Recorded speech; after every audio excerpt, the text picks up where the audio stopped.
You will hear a new student on a short summer course getting information from the college receptionist. First, you have some time to look at questions 1 to 5.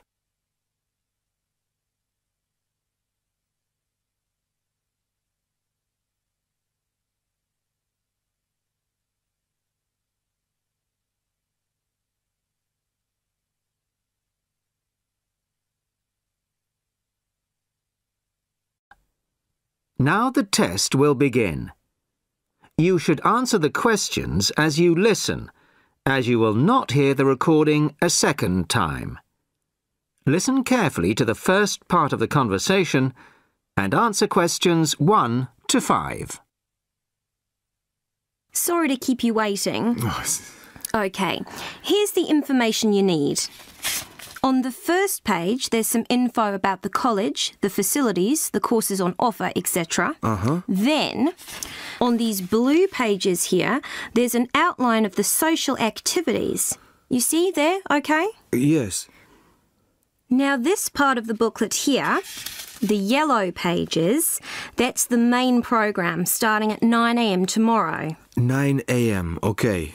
So all the new students will be gathering in Herville Hall at 9 o'clock. Sorry, where? Herville Hall. I'll spell it for you. It's Hervill, and then Hall for hall, of course.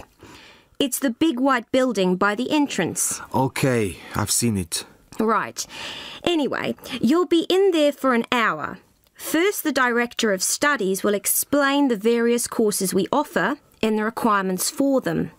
Then for the second half hour, the social organiser will tell you more about the social program and Saturday excursions. Is that all clear? Yes, I think so. Then where do I go after that? Yes, OK. After the talks in the hall, there's a break. And then at 11:15, go to classroom 4 to have a placement test. 11:45. This placement test is to find my level in English? Exactly. Then, after the test, all the new students are invited to a special welcome lunch. In the cafeteria? No, not for the welcome lunch. It's in a restaurant near the school, an Indian restaurant. Oh, OK. I don't think I've ever tried Indian food. Do you like spicy food? Yes, I do. Then you'll love Indian. Before you hear the rest of the conversation, you have some time to look at questions 6 to 10.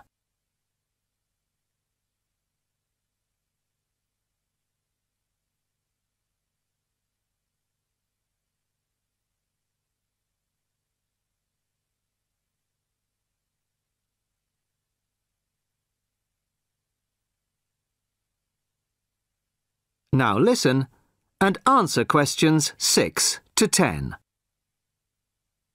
So, where's the Indian restaurant? Don't worry, it's really easy to find. Have you got that map I gave you? This one? Yes, that's it. See here, the main entrance to the school? Yes? Well, don't go out of there. There's a smaller entrance here, round the back.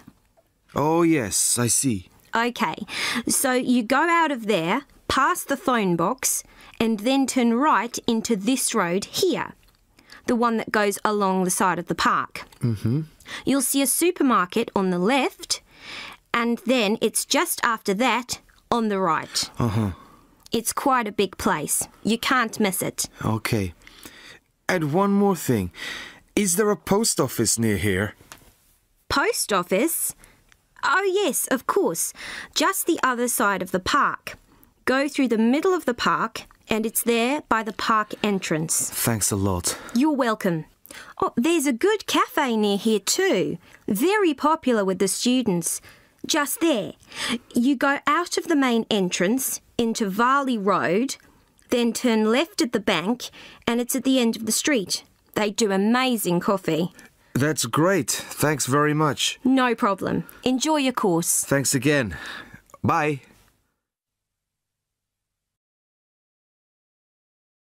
That is the end of part 1.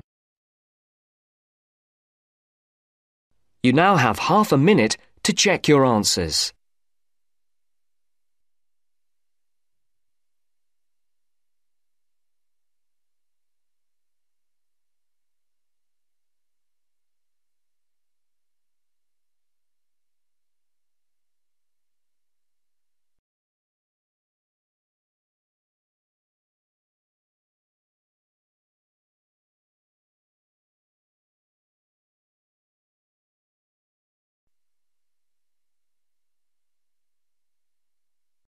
Now turns to Part 2.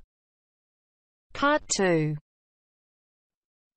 You will hear a podcast on Canberra's theme park. Now you have some time to look at questions 11 to 16.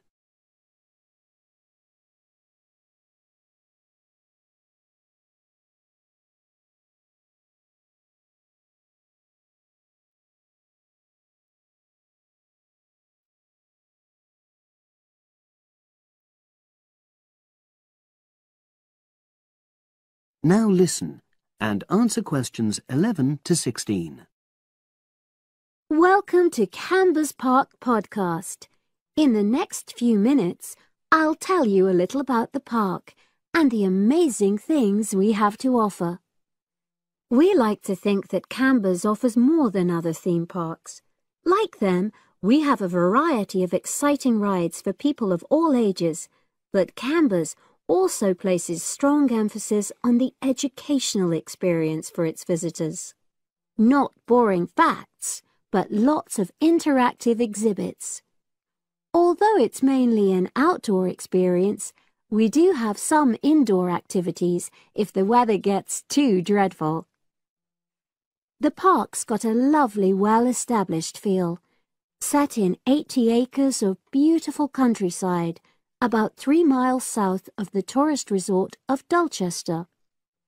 The park was set up in 1997 by the Canberra family, but then taken over by new owners in 2004, who have maintained the original vision of the Canberras. It has lots of old trees, hundreds of flower beds, and a gorgeous lake. Canberra's has over 45 different rides, exhibits, and arcades. All but one of these is free once you've paid your entrance fee. We charge a small fee for our newest ride to reduce the length of the queues. You don't pay anything for parking. A family ticket for a family of 4 works out at about £8 per person, which is amazing value. Full details of current prices are shown on our website, along with full details of rides, etc., and directions for getting to us. We also have a number of special offers.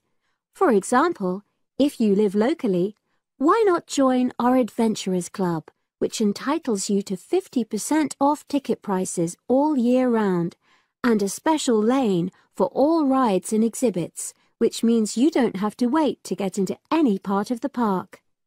See the Offers tab on the website.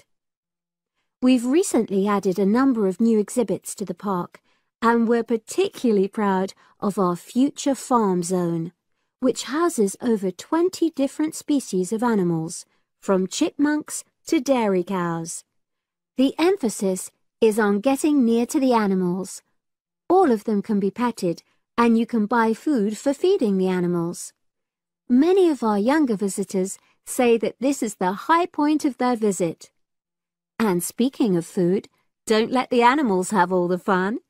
We have a total of 7 different catering outlets on the site. We're open 10 to 5:30 all year round, and cold drinks and snacks can be bought at any time during opening hours. And hot food is available most of the day in the Hungry Horse Cafe from 11 until 5, just half an hour before closing time. Now you have some time to look at questions 17 to 20.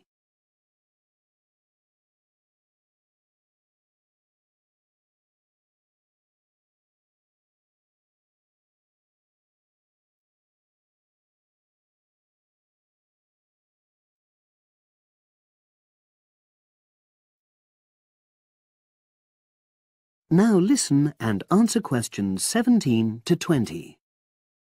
Now we want all our visitors to have an exciting time when they come to the park, but our first priority must be safety. Parents and guardians know their children's behaviour and capabilities, but here at the park we have set certain conditions for each of the rides to ensure that all visitors get the maximum enjoyment out of the experience and feel secure at all times. There are 4 major rides at the park. Our newest ride is the River Adventure, which is designed to reproduce the experience of whitewater rafting. No amount of protective clothing would make any difference, so only go on this ride if you're prepared to get wet. Children under 8 can go on this ride, but all under 16s must have an adult with them. Not all of our rides are designed for thrills and spills. Our Jungle Gym roller coaster is a gentler version of the classic Loop-the-Loop, specially created for whole family enjoyment, from the smallest children to elderly grandparents, suitable for all levels of disability and health conditions. Carriages have comfortable seating for up to 8 people with safety belts for each passenger, which must be worn at all times. Sit back and enjoy the scenery. One of the best established and most popular of Canberra's rides is the massive swoop slide. Whiz down the polished vertical slide 9 meters in height and scream to your heart's content. There are no age or height restrictions. Be careful though, you must have on long trousers so you won't get any speed burns. And then there's the famous Zip Go-Kart Stadium with 16 karts, 8 for single drivers and 8 for kids preferring to ride along with mum, dad or carer. Take part in high-speed races in our specially designed Formula 1 style karts, but no bumping other karts, please. All riders must be above 1.2 meters because they have to be able to reach the pedals, even in the shared karts. Full details of all safety features are available on our website at www.canberraspark.com. So come and make a day of it at Canberra's theme park.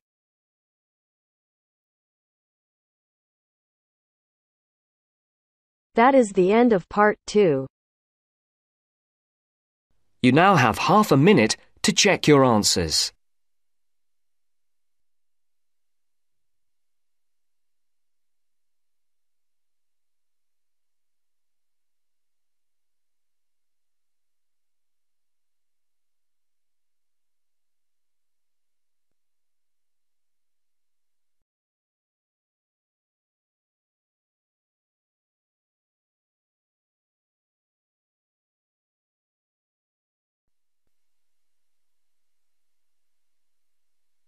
Now turns to part 3. Part 3. You are going to hear a lecture about the Miners Hotel. First, you have some time to look at questions 21 to 24.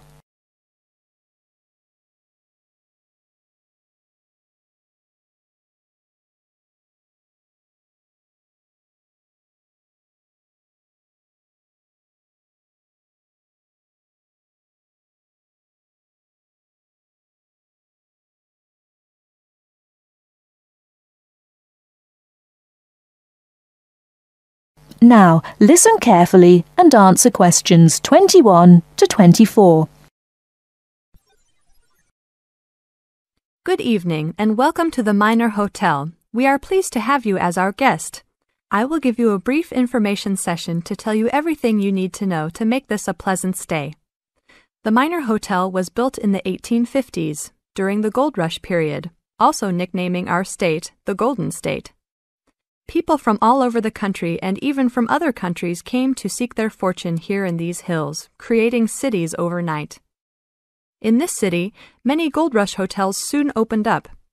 This particular hotel was built in 1851, but was destroyed during an earthquake. It was rebuilt in 1995 to recreate the feel of the Gold Rush, complete with articles and actual photographs from during the 1850s. Our hotel is divided into two buildings, one called the Gold Tower and the other is named the Fortune Tower. You will be staying in the Fortune Tower on the 25th floor, complete with great views of the city. Your room is the best room in the hotel, complete with private living room and hot tub. Here is your room card. On the card it will say FT, meaning Fortune Tower. On the bottom of the card it will say 2515. The 25 stands for the 25th floor, and the 15 stands for the 15th room on that particular floor. Before you hear the rest of the talk, you have some time to look at questions 25 to 30.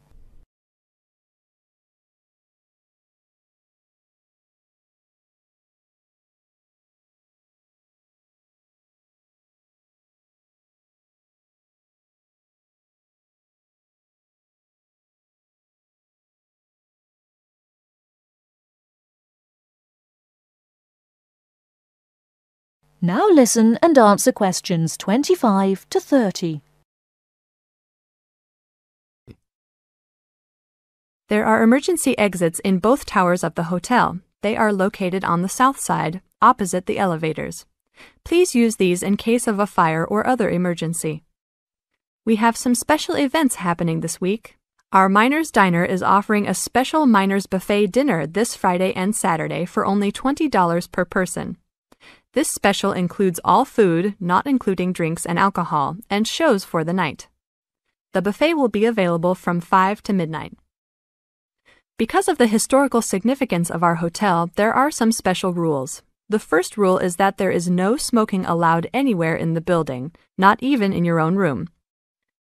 This is not only to ensure the safety and health of our guests, but also the furniture and pictures can be easily damaged by smoke and other harsh treatment. Please remember that there are items of furniture over 100 years old here, so respect the rules by not smoking. Secondly, please do not take pictures using a flash of any of the drawings and paintings in the rooms or hallways, as they are old and fragile. We are doing our best to preserve a national treasure, so please help us in doing so. Lastly, you will only have one set of towels and bed sheets per 3 days. This is to conserve the water supply, as there are frequent droughts this high up in the hills. If there are any further questions, the staff of the hotel will be available to answer your questions. In the event that no one is able to answer your questions, I will also be available from 8 a.m. to 5 p.m. each day in the concierge. I hope you enjoy your stay here with us. Thank you very much. That is the end of part 3. You now have half a minute to check your answers.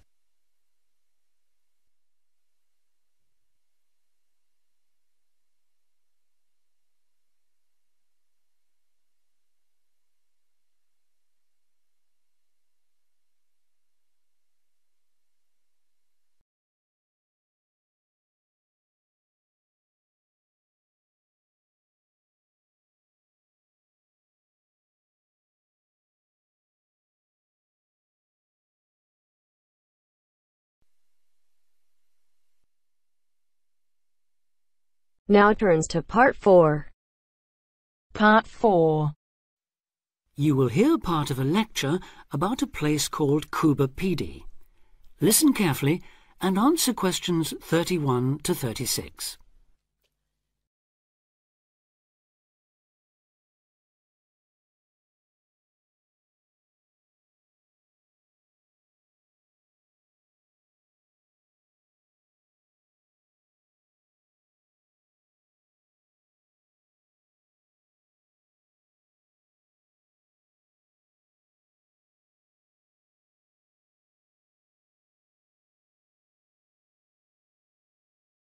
Listen carefully and answer questions 31 to 36.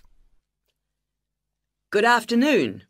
Today, we're continuing this series of talks on the development of the Australian outback with a look at Quary, the desert town of opal mines and underground living, which lies 860 kilometres north of Adelaide and 690 south of Alice Springs.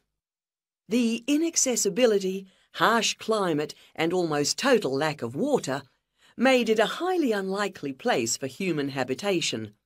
But that all started to change in 1915 with the discovery there of opals, the precious stones which seem to change colour according to their surroundings. Settlements were established following the First World War, when soldiers returning from the trenches of France brought with them the techniques of living below ground in dugouts. The depression of the 1920s and 30s led to many prospectors leaving, but the town boomed again in the late 1940s, when shallow new opal fields were discovered, and immigrants from Europe arrived in large numbers after the Second World War. It must be remembered, though, just how hostile conditions were.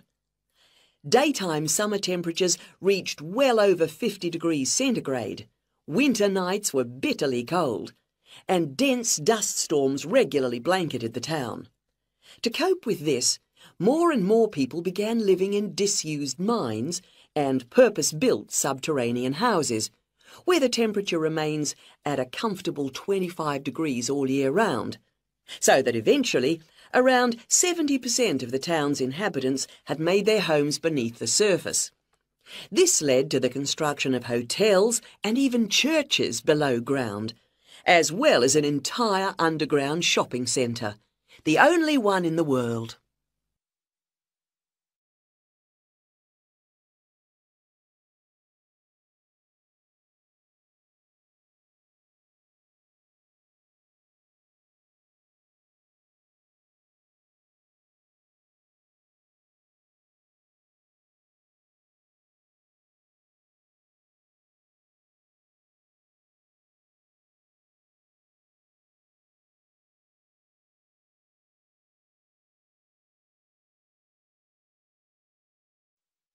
Now answer questions 37 to 40.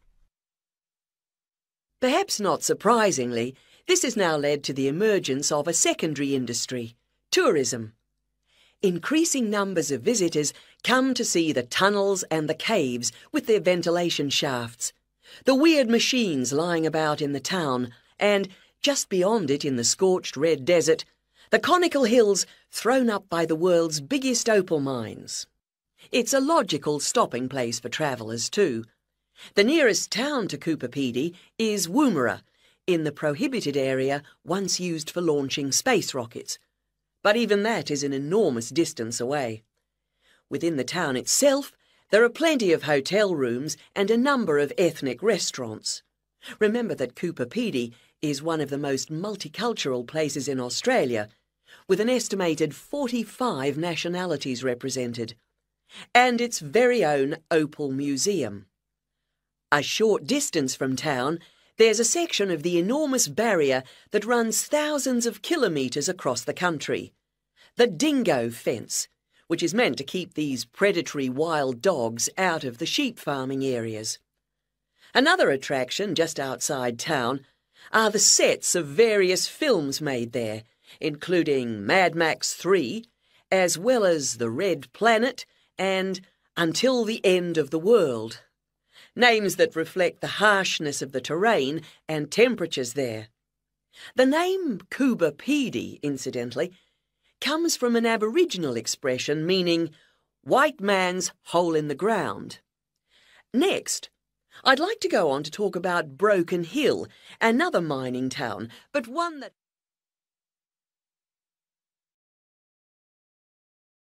That is the end of part 4. You now have half a minute to check your answers.